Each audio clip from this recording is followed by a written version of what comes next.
Thank you. Good afternoon, everybody. How are you all? Yeah. Awesome. So my name is Joshua Jeffries. I'm a first-year MBA student here at the Johnson School of Management at Cornell University. And I'm here to talk to you about perspectives in leadership based on my experiences at the Posse Foundation. So how I would like to use my time is I'll share a little bit more about myself for those of you who don't know me. I'll share about the Posse Foundation and my journey to the organization.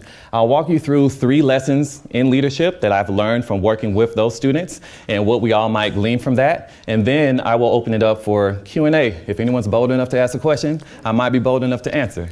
So does that sound good to everybody? Yeah.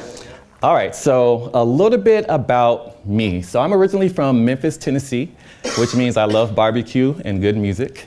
My birthday is actually this month on November 28th, so I might be turning up soon if you'd like to join me. There's that. I am a huge music aficionado, so I love music of all types of genres, and I really like discovering new musical artists. So if you have new artists for me to discover, please send them my way. Another thing about me, I like salsa dancing. If anyone likes salsa dancing, I like that. And I really do enjoy long walks in the park. I do. I'm married, so I do those walks with my wife. And my wife, she's actually pretty awesome. She's in grad school in Birmingham, Alabama. She's my best friend. Hopefully, when she visits, some of you all can meet her, but we truly inspire each other. So for those of you all who are team long distance, I got you.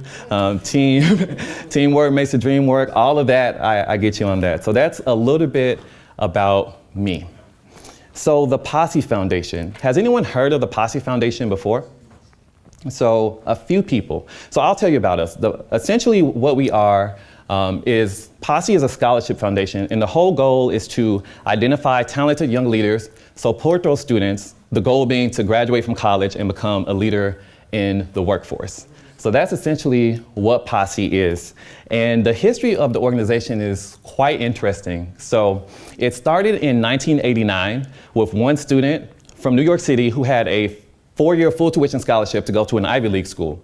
And then this student dropped out of school and was seen on the streets of New York by our founder. And she, of course, was like, "Why are you here? You had this amazing opportunity." And he said, "I dropped out." She was like, "That makes no sense. Why would you drop out?" And he said, I wouldn't have dropped out if I had my posse with me. So you got to think back to 1989. Posse was like your crew, your group of friends who you hung out with, who understood you, who supported you, and helped you get through tough times. So when she heard that student say he dropped out because he essentially didn't have a support network, that gave her the idea, why not send talented young leaders to college in a group of 10 so you have that support network so you all can push each other to ultimately graduate. So that's the founding of Posse in 1989, started in New York. Since that time, Posse has expanded 10 cities, literally from New York to LA, and over 6,000 students have gotten the scholarship. And the organization has received some really amazing national press. So for instance, our founder, Debbie Bill, she was invited to speak at the Clinton Global Initiative recently. When President Obama won the Nobel Peace Prize, he gave that money to 10 organizations, and Posse was one of the 10 organizations that was handpicked by the Obama administration to receive that Nobel Prize money. So I worked at Posse at a really exciting time, and that's who we are as an organization. So many people ask me, especially in business school, like, what were you doing in higher education? How did you even get to the Posse Foundation? And for me, that's a very interesting story. So my background is I majored in religious studies. At business school, that sounds ridiculous to a lot of people. Like, why are you even here in my finance class? And I loved religious studies. What I took from it was a true understanding of what people value and how that motivates action. That'll make sense to a lot of people who know I'm interested in human capital strategy. So after my undergrad, I did a program called the Choral Fellowship in Public Affairs. It's not a widely known program, and it's one of the most influential things I've ever done in my life. Because essentially what Choral does, it focuses on developing leaders, ethical leaders in public affairs. And the way that it does it is each month you're placed into a new organization doing a new project for senior leadership, and you have to do it well. regardless of your knowledge of the industry. So as a Choral Fellow in St. Louis, 1 month I worked for a radio station on their change management strategy. The next month, they dropped me into a venture capital firm, and I was working on expansion strategy based on the political climate of different states they were considering. The next month, I worked for a postal mail handlers labor union doing research for an arbitration case. That was an interesting work environment. But what was even more interesting is working on a political campaign for a school board. That was probably the most rough, because people take those campaigns seriously. And you're dropped in each of these environments, and the Choral Fellowship is one of those things. At the end of it, you're like, I don't even know who I am. I've done all this amazing stuff. I feel like I can take on the world. So what's the world I want to take on? And the answer for me, I've had a deep-seated passion in education for a long time. So my job filter was literally something innovative in education.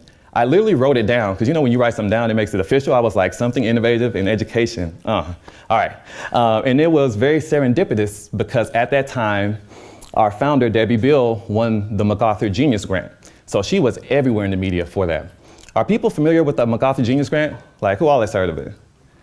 Okay, so some people. So I'm about to put you all the way on. I'm really excited about the MacArthur Genius Grant because it's an award that I want to win. And if I don't win it, I want you all to win it, because it's truly amazing. And these are my words, not the MacArthur Foundation's words. But the whole premise of the MacArthur Genius Grant is they find people who are excelling at their field. They're passionate about their work. They're doing innovative work that's self-driven. And in the MacArthur Foundation, you can be nominated for the award. If you get the award, they will give you a no strings attached $625,000 grant to continue doing what you were doing. So you're already amazing. You get all this money to continue being amazing. So it's a great award. You can win it literally in any discipline. So for instance, this year, a Cornell professor won the award. His name is William Dichtel. He's a chemist and biochemistry professor. He got the award because he has created new ways, or potential new ways, that batteries can be imagined, how to store energy and how batteries can be shaped and used. And also he's created compounds that can identify explosives more efficiently. So even here at Cornell's campus, we have a MacArthur Genius Grant Award winner. You have people like renowned author and journalist Ta-Nehisi Coates, who was invited by the Aspen Institute to share his thoughts, because he is redefining how the nation approaches conversations about race and racism. For the musicians in the crowd, you have people like Chris Thile, who is a mandolin artist, which is typically a bluegrass instrument. So Chris is amazing. He can play typical bluegrass. He's created this new modern version of the art. And with the mandolin, that's typically this, country bluegrass instrument, he also can play perfectly interpreted Bach sonatas on the mandolin. It's unreal. You should YouTube him. Seriously. So you have these people in different fields who are just amazing. And then you have our president and founder, Debbie Bill, who created this idea to send students in a group of 10, and she's been wildly successful. For those of you who follow higher education, roughly 55% of anybody who goes to college in the US graduates within 4 to 6 years. This isn't any specific demographics, this is just in total, roughly 55%. The Posse Foundation has graduation rates of 90%, and it's because of this cohort model, it's because of the additional support that the students get. So that's the Posse Foundation, and that's what drew me to it, seeing this article about the MacArthur Genius Grant that Debbie Bill wanted, and that fit my job filter, something innovative. So I joined the Posse Foundation. So with that, the lessons in leadership I'll share, many of them are about students who have faced adversity and overcome it. I keep saying we because I've talked about Posse for like way more years. So the Posse Foundation it's a leadership merit scholarship. So we find students who are leaders in their school, home, or community. So you have students who are top of their class, president of Honor Society. You have students who are captain of their sports team. And then you have this third type of leadership that's often overlooked, like leader in your community.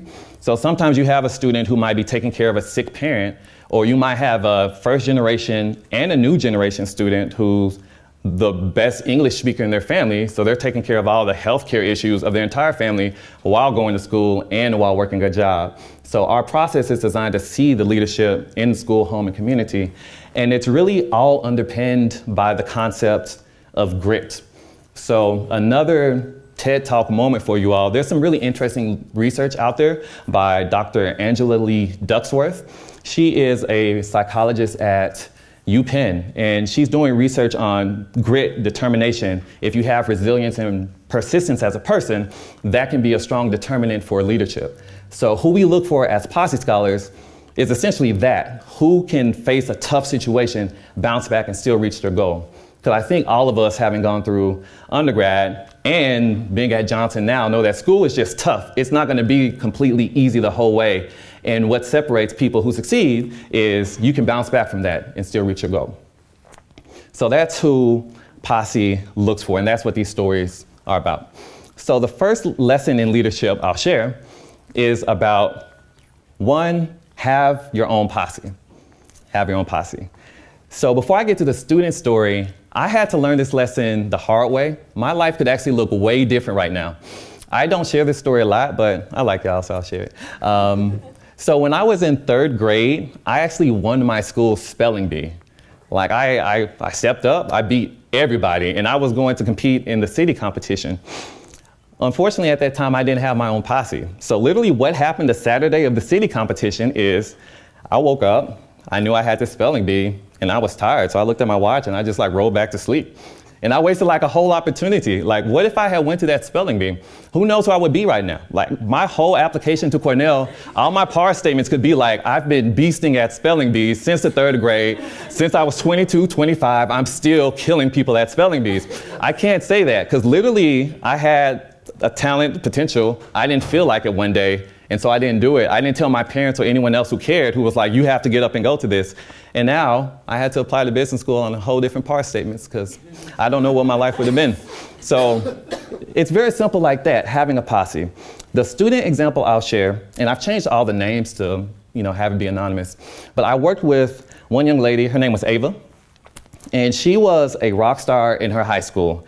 She was first-generation college student, really motivated to succeed. So she got to college and made good grades, highly involved in extracurricular activities. And second semester, her junior year, she faced a true challenge that would shock anyone in this room in terms of how to deal with it. And her challenge was she discovered that she was pregnant. And now she's planning life for 2. She's still trying to get her college degree. And what do you do with that? So for her, it was a difficult decision, and people will coach you different ways. A lot of our work was how to coach students to manage these obstacles. So some people were telling her, okay, you should take some time off, recalibrate your life. You're gonna be a mom, you have a new family going on, take some time off, and then come back. And for her, she was very focused on graduating on time, and no one could tell her otherwise. Because when you go off to school with a posse, there's a lot of positive pressures that we're all gonna make it to the finish line together, and she didn't want to let her group down. So fortunately enough for her, her baby was due the summer before her senior year, so she was able to finish junior year, over the summer have her child, and then the challenge was how to be a new mom and finish your senior year, which is an insane challenge. And the only reason she was able to do it, and she graduated with her group, is because she had the posse, and it was quite fascinating how it worked out. So people knew her goals. I want to be a good mom. I want to graduate on time. And people stepped in to help her out once they knew her goals. So literally while she was in class, some of her posse members would be taking care of her baby. To this day, it's the most comfortable baby I've seen because it was the community's baby. Everybody would pass it around and the baby liked everybody, literally. There were deans at the school who stepped in to help her find affordable housing on campus. Some of her professors actually met with her one-on-one and gave her individualized attention. Everyone knew her 2 goals, that she wanted to graduate on time and be a good mother. And literally, I saw a whole school support this girl and her baby in graduating on time. And the only way that something like that happens is that if you have a dedicated group of people around you who know your vision, who believe in you, and will help you when you can't help yourself sometimes. And I think it's a simple concept, The Posse Foundation formalized it for the students we work with, but most people kind of intuitively do it. I think if you think back on your own college and big school experience, you have your group of friends who you like, if you need to vent to or you need someone to bounce something off, you have that. Even folks thinking about professional development, many people talk about your executive board of directors, like who guides your career moving forward. It's a time-tested concept that a group of people who can help you manage tough situations works. So that's the first lesson, to have a posse. The second lesson is to be relentless. One thing that I miss working with 18-year-olds is that there's nothing like an 18-year-old who knows they're going to college and they know they're going to be somebody someday. Nothing about it. Like, I've talked to so many people who are like, I'm going to be the next president. I want to be the next black president. And then Obama was president. Then they're like, whatever, I'm going to be the next black president. Like, I've talked to all these people. You just have so much hope and enthusiasm at that age. And I think that kept me inspired. And part of that was making sure our students didn't lose that. So we had another student. Her name was Bailey, and similarly high-performing student. That's why we selected her. She could deal with challenges. Her challenge was a family issue as well, slightly different though. So her junior year, she discovered that for years previously, her mom had bouts with cancer. And for her, it was just her and her mom. Like, that was her family. This was the people that she believed in most. So her mom was having another bout with cancer, and she had to make the decision, do I stay at school and do my work, or do I go home and be with my mom? Because that was literally their household. So her choice was different. She actually chose to take a leave from school. Many people counseled her to stay and just stay with the momentum, graduate on time. And she was like, no, I'm not doing that, family first. And she was very clear on that. Even as an 18-year-old, she was like, my family comes first, I want this degree. So what she did was, she took a break from school. She spent that full semester with her mom, and as her mom began to recover, she was like, I'm still gonna graduate on time. I don't have time to be all late. So she signed up for 5 classes that summer, and she aced all of those classes. She came back to school and graduated on time. So many people hear that story, and I don't even know if I could do that, but her focus was so clear, family first, and I need this degree. She was able to do that. And I think her relentless spirit is what allowed, she never lost that hope in what she was able to accomplish. The last lesson I will share is a simple one, and the lesson is always give back. So the last story involves a student named Charles. So I smile every time I think of Charles, because he's one of those people, you'll never forget that you met him. He just has a personality that's out this world. One thing about working with 18-year-olds, the challenge for most young leaders at that age is to be more confident in who you are, be more articulate in expressing your accomplishments, like be more comfortable in your own skin. Like, that's probably 85–90% of the work. And then you get these rare students who are like already out here, like I've been grand, they're like small Kanye West, and you're like, you got to kind of, bring that in a little bit, and you'll be fine. And that was definitely Charles, huge personality. So Charles was a rock star in high school. Anyone who ever worked with Charles in the Atlanta area knew him. He was that big of a personality. And he got to school and he did horribly. Academically, he found it challenging, and he also made some poor social decisions. So essentially, he was asked to leave campus for a whole year, get his life together, and maybe he could come back.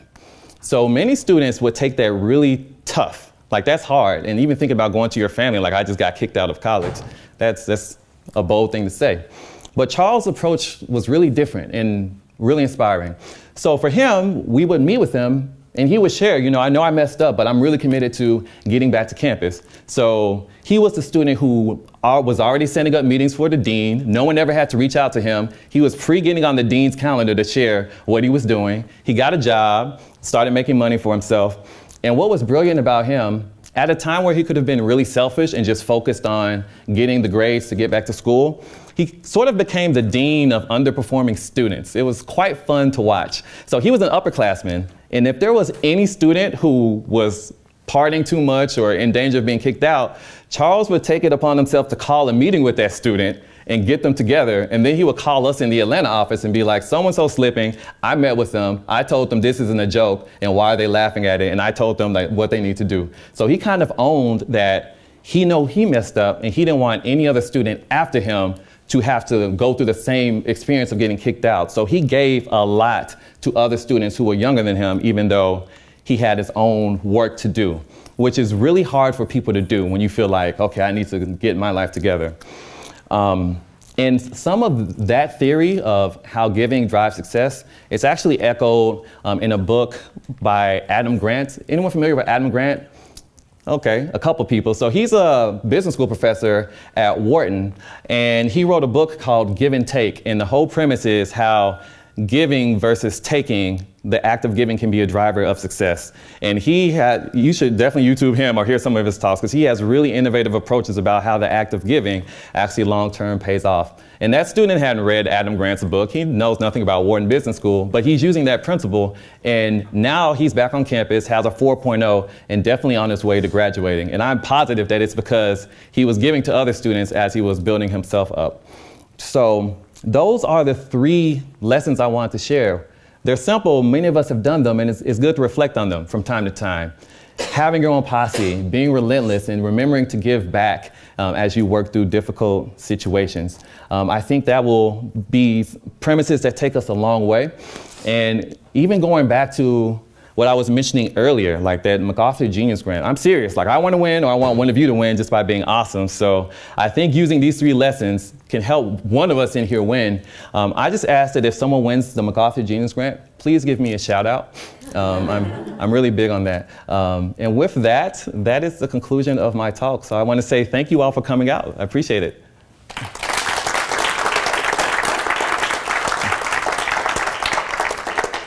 So if there are any questions, I can take a moment or 2 to answer them, if there are any questions in the audience. Yes. I loved your stories, by the way. I really enjoyed it. Is this working? Oh, okay. Question on your choral fellowship. What do you think were some of the biggest takeaways during that experience? It seems like you got a lot of exposure to different businesses and different organizations. What do you think were some of your leadership takeaways from that? Yes, a couple things. I think one thing is just being comfortable on your feet. The fact that they just parachuted us into all these organizations with senior leadership and would like do stuff and have it be meaningful, was quite scary to a lot of us. One of our assignments was actually to create our own project and sell it to a potential client. So we had to like market ourselves. So that was new for me. So I had to like create the business case for myself and the value I could add to your company. Another thing I took is just being comfortable in uncertain circumstances. So at least when I was going through the fellowship, the interview process was really intense. It was really experiential and really kind of crazy. And one of the things I will never forget was, like when you do certain leadership programs, folks are like, bring a special object and share about it, and it'll be cute, and you'll learn about each other. So they did that, and they had us all line up outside of a room, and we thought we were just gonna go in, share about an object, maybe to 2 or 3 people, and be done. So we're in line, and instead of being a room, somehow they did it so that the line, we step in the door, and then you step onto a stage, and there's like 200 people in the audience that no one even knew was there, with the spotlight on you. And you're now sharing unexpectedly in front of 200 people about your special object. And the interview process was like that, because that's how public affairs can be. Like, there's challenges, there's things you're presenting. It's uncertain in like how you carry yourself and how you move forward. So I really take that as well. No problem. Any other questions? There is one thing that you could change about the experience, or something that you wish you had done in your past, kind of based on what you've seen happen around them, besides just having your own posse for spelling bee. What do you think you'd do differently? What would I do differently? Yeah, so I think one thing I would probably do, so this goes back to my passion for music. So I play trumpet, I know enough chords on guitar to be dangerous, that sort of thing. And now in my life, I'm really realizing the value of having mentors and coaches. And essentially with my music, I was primarily self-taught. And I think if I could go back, I might actually try to work a second job and work with some professionals who could have coached me a lot further, especially with my music. Because I think I see it professionally. I've come a long way because I was fortunate enough to be coached by execs and brilliant minds who have already thought through these issues. And musically, I didn't quite do that. So I might work a second job to find a way to be coached by excellent people, because I see the value of that now. And even us being at Cornell, I think we're all here because we're able to be taught by great professors, and we have great alum who can help coach us into the jobs that we want.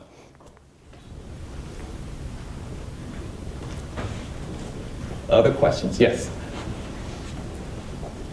Can you talk a little about the composition of your posse? When you select people, do you try to diversify the characters? How do you determine what comes into one group? Or is it just kind of filling up spots? Like, what is your rationale and your process? Sure thing. So a lot goes into who we select for our scholarship and then who we select to get the scholarship at a particular school. And I oversaw the selection process, so I'm like known as the selection guru. So one thing is roughly, like, of course, the leadership piece, like who has that grit and persistence. We do look at diversity. There's often a misconception about the Posse Scholarship that we're a need-based or a minority scholarship. That's not true. The scholarship recipients reflect the diversity of the city, so we try to get a true cross-section of Atlanta, for instance, or Houston, or New Orleans, or LA, or whatever city that office is in. We also look at the group dynamic piece. So people have very different, leadership styles. And leadership's a word you can like define 8 different ways. But you have some people who are really like extroverted. You have some people who are like, all right, extroverts, like you need to check yourself. Let's think about this. You have some people who are more quiet. So you want a balance of like how people show their best selves and their talents. And then you also want a group of people who will be challenged by the school that you send them to, but will be excited about that challenge. For instance, I think about a school like Boston University. I don't know if there's any alum in the house, but Boston University is situated within a city. So it's not like Ithaca, it's not like a small community. It feels like a city. So students who go there typically need to be fairly outspoken. They need to know how to network and to get things done. And if that kind of scares you and you're not willing to like work that out, you probably wouldn't do well at a Boston University. So we think about that fit for the school as well.